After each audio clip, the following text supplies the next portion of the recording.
Alright, so episode, what is this, 7? Yeah, 7. Episode 7 of my Thanksgiving break Godzilla reviews. Anyways, I hope everyone had a happy Thanksgiving. I didn't.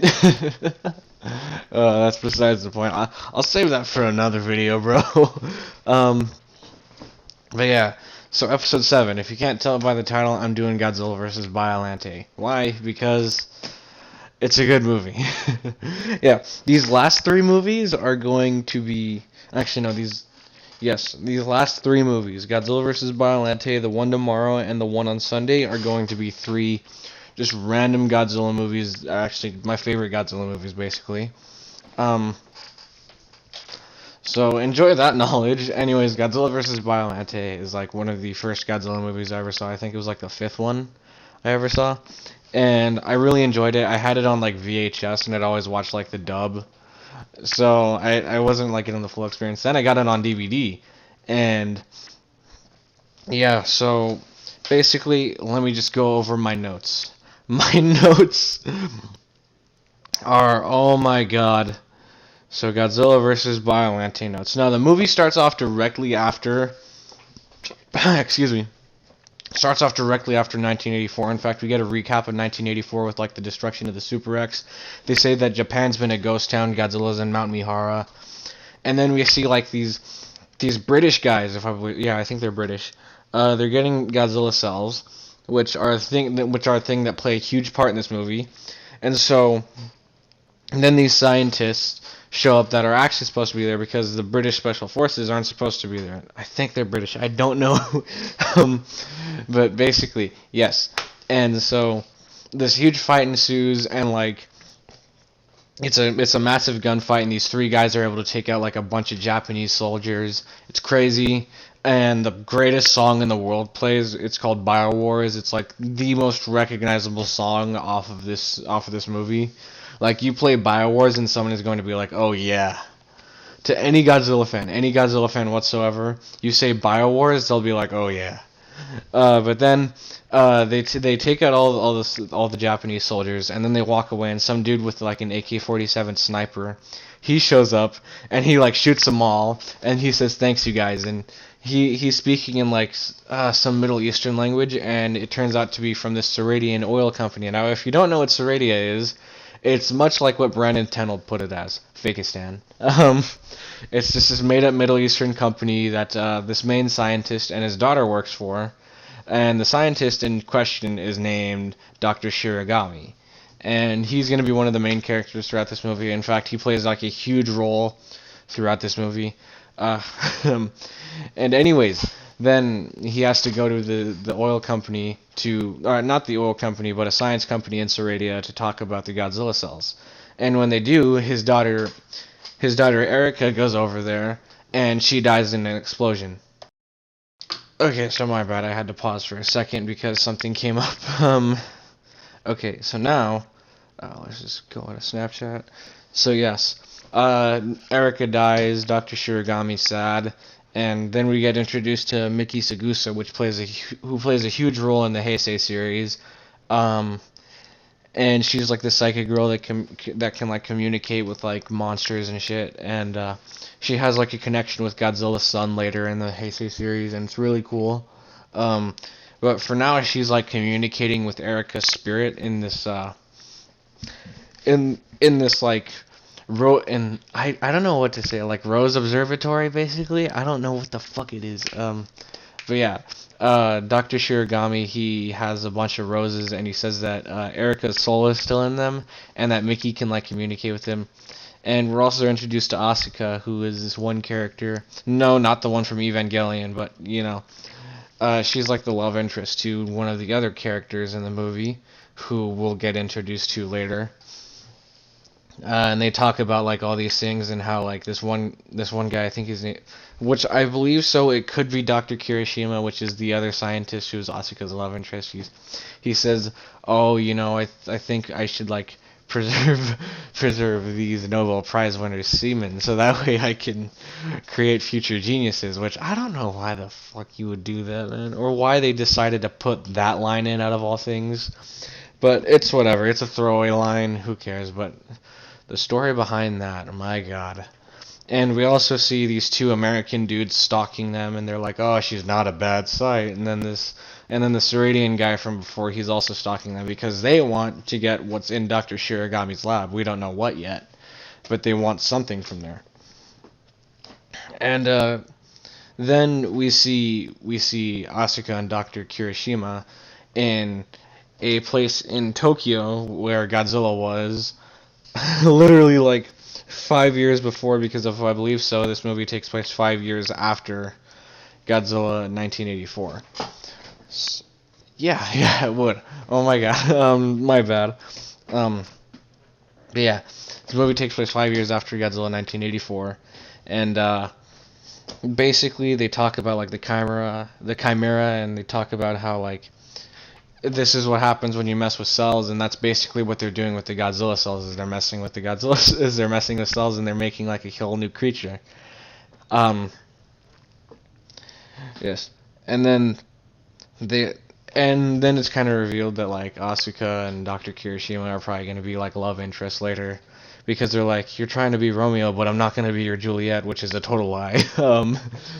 Yeah. So then we cut to Mount Mihara. If you don't know, go watch my 1984 review if you don't know what Mount Mihara is. But for those of you who don't know, Godzilla fell into Mount Mihara after being lured in there by... Oh my God, I forget his name. If you've seen the 1984 review, you know what I'm talking about. But yeah, that happens. And they say that it's on the verge of an eruption, which then we cut to a psychics institute with all these children who are said to have the same dream, and when the kids the kids are told to like draw what they saw, and they do, and it's a bunch of pictures of Godzilla, and then you hear Godzilla's original theme play. So then, then afterwards we get introduced to Colonel Gondo, and he has some, he's just like a colonel that has something to do with Godzilla. And we also get introduced to the pilot of the Super X2, Major Kuroki. And, one moment. Once again, I do apologize, my headset tried to turn off automatically because it just does that, it's a power save setting. But yeah, we also get introduced to Major Kuroki, and they talk about how they're going to have to stop Godzilla. And then they take Mickey over Mount Mihara, and she says that Godzilla is moving in there. Whew, excuse me. So then, Major Kuroki and Colonel Gondo, they go over like this top secret material, which turns out to be the Super X2. Now, if you can't remember the Super X, it got fucked over in the first movie. Godzilla literally crushed the Super X with a building after a nuke from the Russians.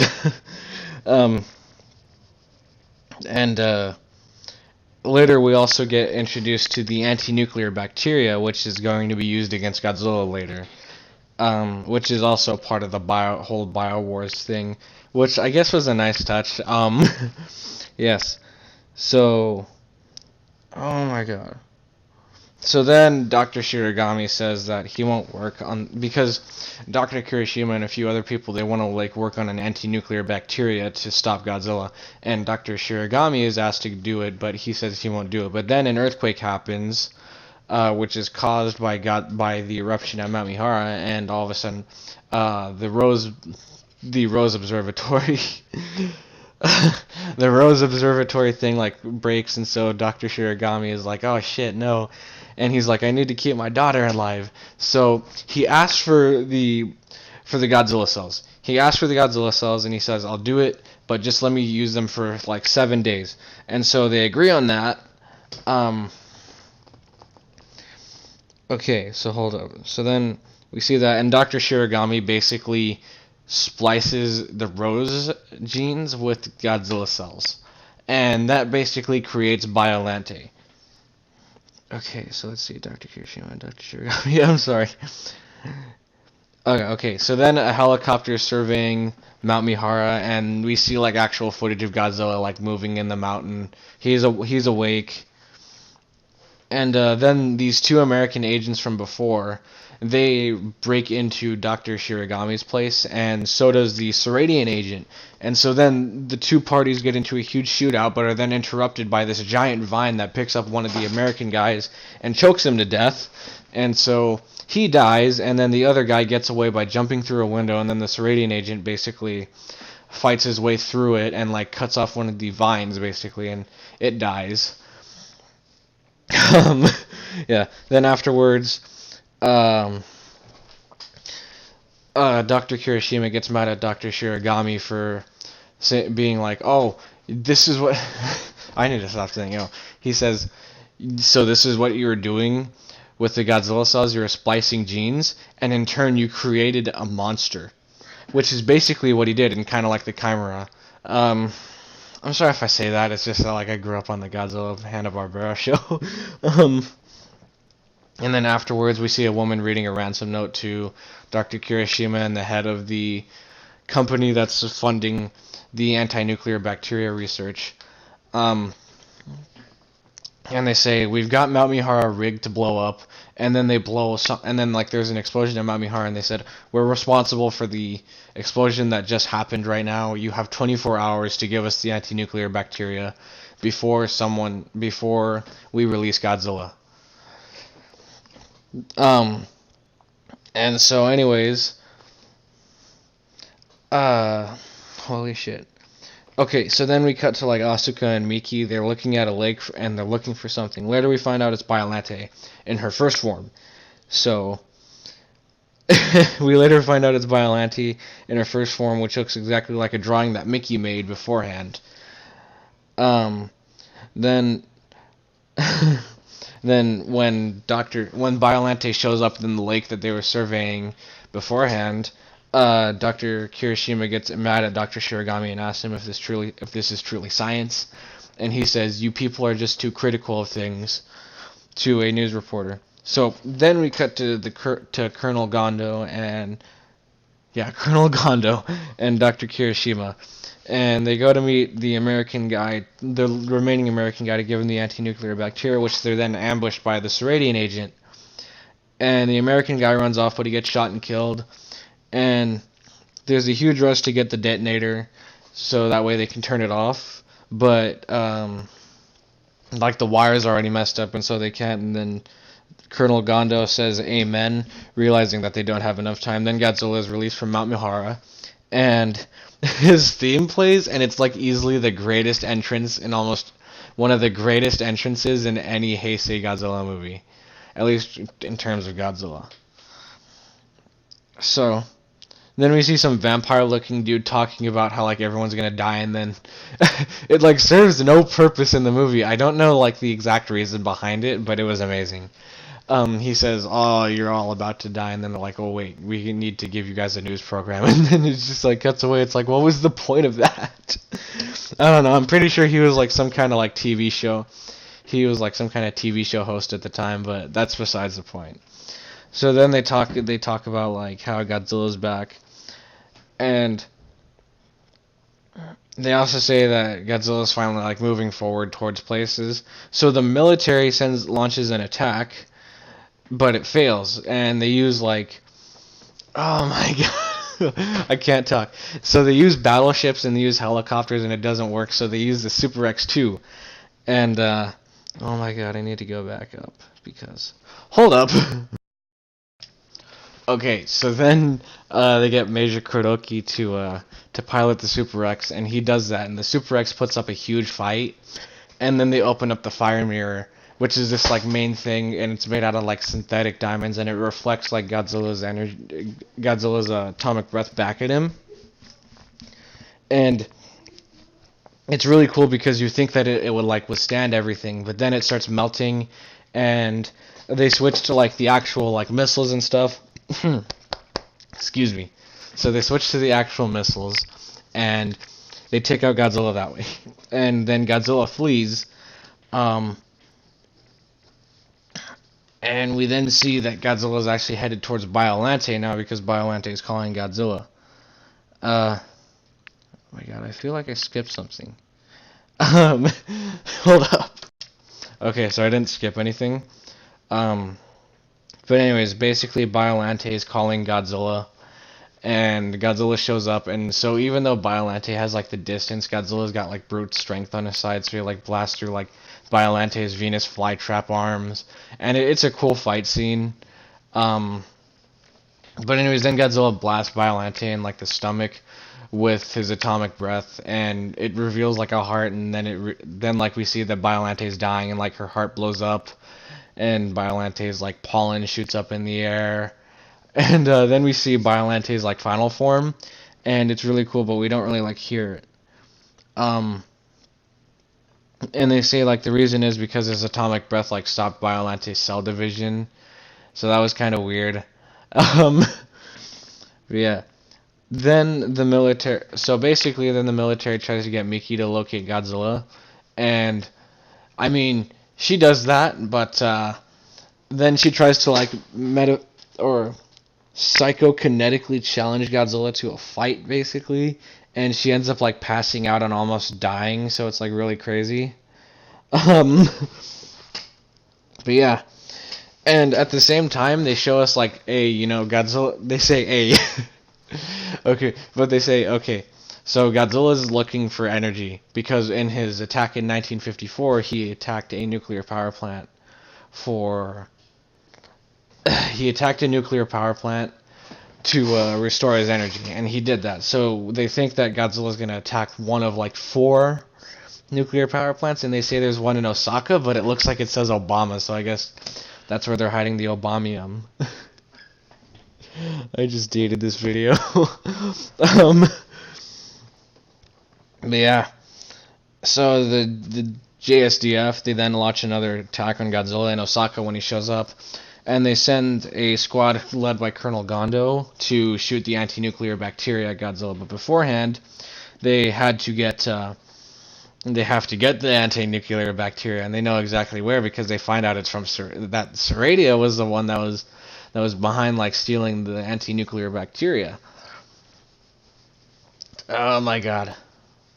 So then a scene plays which I assumed is supposed to be from Godzilla's POV, where basically like something comes out of the water, you don't know what it is, and like you hear this really shit pop song, and then they're like, oh, we have to cancel the concert, Godzilla's coming, just get to shelter. And then we see like people running while BioWars plays, and I was like, hey, it's a much better song. So anyways, then Colonel Gondo and Dr. Kirishima, they go to the Seradian they go to like the Seradian embassy in America about the oil company, and they find some like Seradian dude who has the anti-nuclear bacteria, and they're like, hey, I think you have something from us. And the greatest fight in this movie plays out. It's between Colonel Gondo and the Seradian dude. And in the end, Dr. Kirishima basically grabs this board and slams the dude on the head with it. And it's like this board, and he's wearing a hard hat, and he's wearing a hard hat. And you hear a boom, and the guy like falls down, and then Colonel Gondo like punches him and knocks him out, and it's really funny. And then we see the head of the Seradia Oil Company in Seradia, and he's on a call with somebody, which turns out to be the Seradian agent guy. And he says, okay, listen, here's what I need you to do. I need you to kill Dr. Shiragami. And so that's exactly what he does. He goes after Shiragami. And Shiragami doesn't die till way later in the movie, but yeah. So then Godzilla goes to Osaka, and in true Godzilla fashion, he destroys the city. His theme plays. It's amazing. The Mazers come back. They use Colonel... Oh my god. Major Kuroki. Yeah, Major Kuroki. Oh my god. I lost my place. Hold up. Okay, so Major Kuroki gives the controls of the Super X to some other guy whose name I can't remember, but he looks like one of the guys from some of the later Godzilla movies, and I think he just has like minor roles in them, but still, it's a nice touch, I guess. So basically, the Super X2 is meant to distract Godzilla to get him into the area where Colonel Gondo's team can like shoot Godzilla with the anti-nuclear bacteria. And what they do is they put them in rockets, and they use rocket launchers to shoot them and administer the drug into them. Hold up. Okay, so then the Super X2 fights Godzilla for a bit. Then it opens up its fire mirror, even though it's damaged. Um, whew. Yeah, it opens up its fire mirror, even though it's damaged. The fire mirror gets hit, and the Super X2 basically malfunctions, and the, it falls into the ground, blows up, much like the first one. Um, So then Godzilla's in range of Colonel Gondo's team, and they all shoot Godzilla, and at least 3 of the missiles hit Godzilla. And the first 2 hit him in like the arm and the thigh, and then Godzilla goes over to the area where Colonel Gondo is, and his team is like, Colonel Gondo, Godzilla's right behind you, and so he loads up another missile and shoots Godzilla straight in the mouth, and he says, "You should take the medicine orally. I heard it works better that way, Mr. Godzilla." And then Godzilla literally tears down his building and kills Colonel Gondo, just like that. May God have mercy. May God rest that man's soul. I don't know. But what a way to die. I mean, like, seriously, you crack a joke at the king of the monsters and he fucking kills you for it. Honestly, that's the way I'd want to die. Just like make a wisecrack and get killed for it. Like, that'd be the best. Man. Then we also see well, fucking excuse you, shit. My mom keeps on coughing, I'm sorry. But yeah. So, then afterwards we see Mickey in the hospital, and like Godzilla basically got rid of all the electricity, so like the air conditioning isn't really working. The air conditioning isn't working.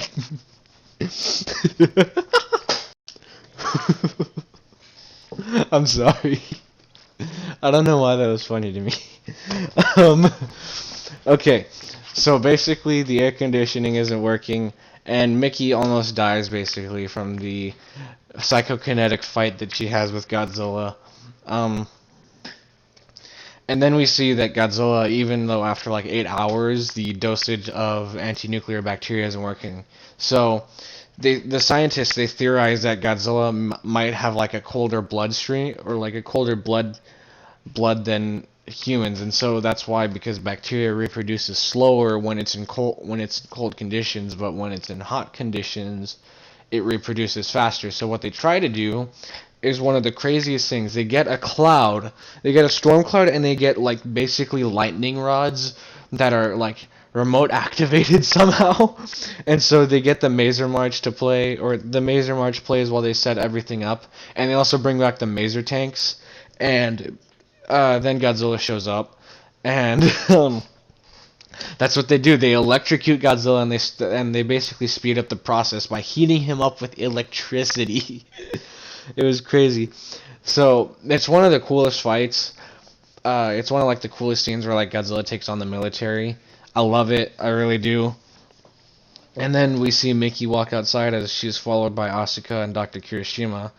And she says that Biollante is about to appear. And then we see like lightning strike in like lightning, or just like flashes of lights in the sky. And then Biollante's like pollen comes out of the sky, and it like forms onto the ground, and then Biollante actually shows up, and so then Godzilla sees it, and so they fight, and Biollante is stronger now because she's in her second form, and I'm just gonna say this right now, there are very few monsters that can make Godzilla like look small, but Biollante is one of those few monsters. So Biollante puts up an even better fight than before.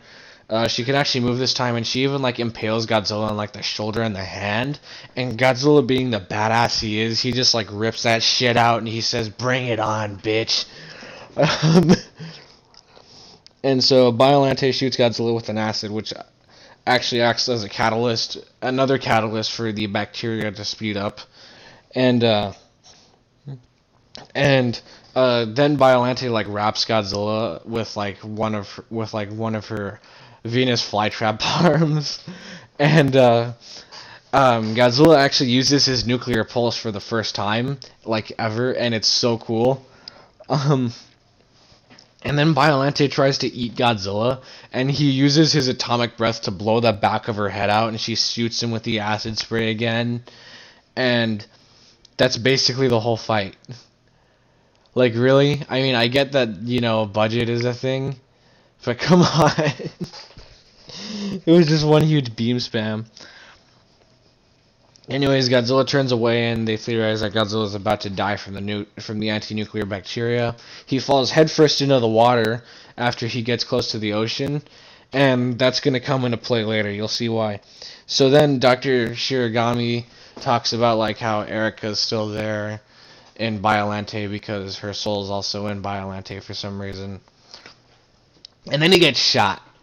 So, yes, he dies, like I said before. And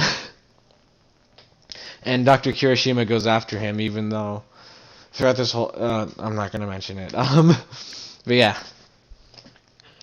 Dr. Kirishima goes after this rating agent dude, and it's a great fight scene. And so basically what happens is the Seradian agent dude, he's about to shoot Kirishima, and he fails and slips, and so Kirishima uses that opportunity to like run at the Seradian agent. The Seradian agent loses his gun, and so a fight like ensues, and then he gets his gun and he stands on one of the lightning conductors, and Major Kuroki, he turns on the thing where the Seradian agent dude is, and I'm assuming he could see that because I'm assuming that he could tell because there was pressure on it and there was like a life form around there, so he used that to his advantage. My eye hurts. I'm sorry. And then Kirishima walks away after the dude after the Seradian agent gets disintegrated. Then, oh my god, my eye actually really hurts. Hold up. Okay, so I have to close my eye. So yes, after Kirishima gets out, Asuka finds him and she says, "Oh, you look like Batman back there," which I guess is a nice reference. And then Godzilla wakes up and he roars and then he turns away. Then Asuka and Dr. Kirishima talk. Everything's all fine now. Dr. Kirishima says, "I need some sleep," and she's like, "I'll go with you," and he was like, "Right now?" And she's like, "I'll go anywhere with you." And so yeah, it was like, oh, they're in love now. And Dr. Shiragami, his body is like honored by the main guy who's funding the anti-nuclear bacteria research. And we also hear Erica talking over Shiragami's body, basically. And then we see Godzilla walking away as the credits roll. So, that was Godzilla vs. Biollante. Oh, man. Do I love this movie? Okay, I really do. It like the environmental messages are good. They talk about like how you I need to stop saying They talk about how gene splicing isn't that good of an idea, and how you could create monsters. It's all there. Pros, special effects look awesome. They still kind of hold up to this day. Practical effects are amazing as usual. Godzilla, he looks awesome. He's a badass. Biollante, great monster. Characters, pretty bland for the most part, but still good characters, especially Mickey, because she comes back throughout the whole movie, or throughout the entire series, basically. At least the Heisei series, that is. Cons, I really can't find any other than the fact that they didn't play BioWars enough. It was more just like in the short segments, and it kind of pissed me off because that song's really good. I'll probably link like a video to the song down below because you guys just need to hear that song. Yeah. Other than that, I'd give this movie solid 9.5 out of 10 because it's that good. I really recommend you watch it. So anyways, thank you for watching. If you're new to the channel, leave a like and subscribe. Turn notifications on. I'd really appreciate it. And I'll see you guys later. Next is out.